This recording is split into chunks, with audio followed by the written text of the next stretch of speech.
Majority Leader, you have not put on the order paper. Thank you, Honorable Speaker. Pursuant to Standing Order 44-2A, to give the following statement on behalf of the House Business Committee, which met on Tuesday, 21st March 2023, to prioritize the business for consideration during the week. Honorable Speaker, allow me to commend the leadership of the House on both sides and members for the dedication and cooperation exhibited in the session so far. Indeed, we have certainly set a good pace and met the statutory timelines in respect of all matters that were before the House in this first part of this session. That includes the budget policy statement and the debt management strategy paper approval. We are now due for a short break commencing after today's session, going by our calendar of regular sittings. Honorable Speaker, members will recall that on Tuesday, this House resolved to alter its calendar for the second session, regular sessions, by varying the period for the short recess so that it commences tomorrow, Friday, 24th March 2023, and ends on Monday, 10th April 2023, which is Easter Monday. The break will therefore be 2 weeks instead of 1 week. The House is scheduled to resume its regular sittings on Tuesday, 11th April 2023 at 2:30 p.m. to continue with the first part of the session. Honorable Speaker, the House still awaits reports on various items of business. This period gives committees ample time to expedite their pending business and finalize their reports on bills, treaties, approval hearings, inquiries, and responses to statements, which will be brought to the House upon resumption. Honorable Speaker, upon resumption, the House will continue with debate on the reports of the 144th and 145th Assemblies of the Interparliamentary Union, the general debate on proposals to amend the Constitution and the standing orders, and the Statute Law Miscellaneous Amendments Bill 2022, should they not be concluded today. Further, the House is also expected to begin debate on the ratification of the African Union Treaty for the establishment of the African Medicines Agency, AMA, and ratification of the agreement between Kenya and the United Kingdom of Great Britain and Northern Ireland on defense cooperation. The House Business Committee shall reconvene on Tuesday, 11th April 2023 to schedule the business for the rest of the week. Honorable Speaker, in conclusion, I want to wish all our Muslim brothers and sisters in the House Ramadan Mubarak as we begin observance of the holy month of Ramadan today, and indeed to all our Muslim brothers around the country. I also note that the Easter holiday falls during the recess period. Therefore, on behalf of the House Business Committee, and indeed the great people of Kikuyu constituency, myself, I wish members a happy Easter and a restful recess period as they spend time with their families and also discharge their constituency obligations. Besides, Honorable Speaker, noting that these 2 weeks will be a working recess for the committees to complete on the work that they will otherwise not be able to do during normal regular sittings. I now wish to lay this statement on the table of the House, Honorable Speaker, and as I said, wish all members a happy Easter and a Ramadan Mubarak for our Muslim brothers and sisters, and remind members, Honorable Speaker, that this 2 weeks recess is a short working recess for us to be able to complete on many of the reports that committees will not be able to conclude when there are regular sittings.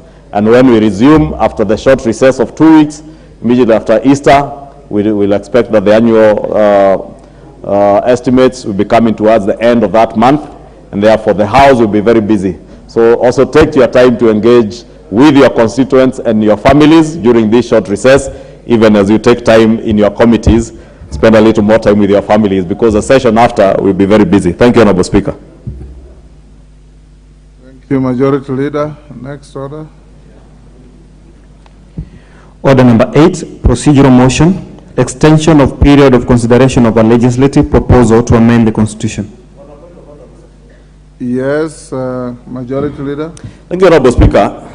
Honorable Speaker, I rise on Standing Order number 85 on anticipating debate. And Honorable Speaker, we are a house of procedures and rules. Honorable Speaker, there are 2 rather minor issues that I have noted that are good to appraise members on, just for the good of housekeeping. One, Honorable Speaker, is on anticipation of debate, because I did note yesterday, as much as I am here to get the bill on the privatization bill, I did notice the leader of minority and a number of members addressing media within the precincts of parliament on a bill that has only been reported in the media to have been sent to the National Assembly.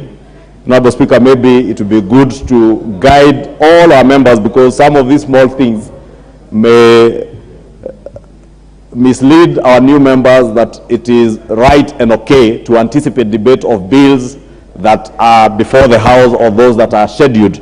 In fact, any bill that is gazetted, if you read the standing order, Honorable Speaker, it says it shall be out of order to anticipate the debate of a bill which has been published as such in the Gazette by discussion upon a substantive motion or an amendment, or by raising the subject matter of the bill upon a motion for the adjournment of the House. Honorable Speaker, maybe just for guidance, to guide, and I know the leader of minority who is not here, but the leader of minority emeritus, the Honorable John Buddy, is sitting here. Maybe he could guide the leader of minority and members within their coalition, as much as they may be very eager to incite members of the public and the country on what is bound to come before the House. It is only right that as members of parliament, since we have the opportunity to interrogate whatever proposals come to us from the executive in form of a bill, we have the opportunity on this floor to challenge what has, or support, or challenge, or oppose, and even decide on what to do with whatever proposal comes to the House. Therefore, found it quite out of order, Honorable Speaker, that it is the House leadership that is now leading other members to anticipate debate of bills that are already published. Two, Honorable Speaker, because that bill was only reported in the media to have been approved by the Cabinet, and that is under the assumption that it is already gazetted. Two, Honorable Speaker, I have noticed, because of the constraint with our committee rooms, and that's why I said it is good for committees to make use of this short recess to schedule their meetings even at a time when the House would otherwise be sitting, so that they utilize rooms within the precincts of parliament. But, Honorable Speaker, is also worth noting that when a committee sits outside the precincts of parliament, that committee room becomes an extension of either our committee rooms within the precincts of parliament or even this chamber.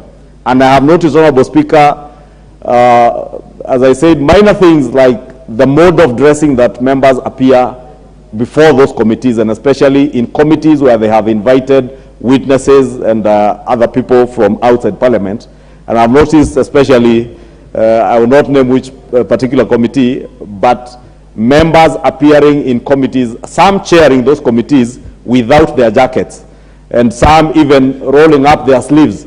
And, Honorable Speaker, I think we need to restore the dignity of committees, whether they sit within the precincts of parliament or outside. And therefore, beg that you also do advise all our chairs and our vice chairs, or any other member who may be designated by the chair or the vice chair to chair a committee on their behalf. Whether you are sitting in a hotel around town or in one of the other government institutions where parliamentary committees are accommodated, we should carry out ourselves with the dignity that we do when we appear in plenary and also in committees, including the mode of dressing, Honorable Speaker. I've seen some also removing their shoes in those well-carpeted rooms, Honorable Speaker.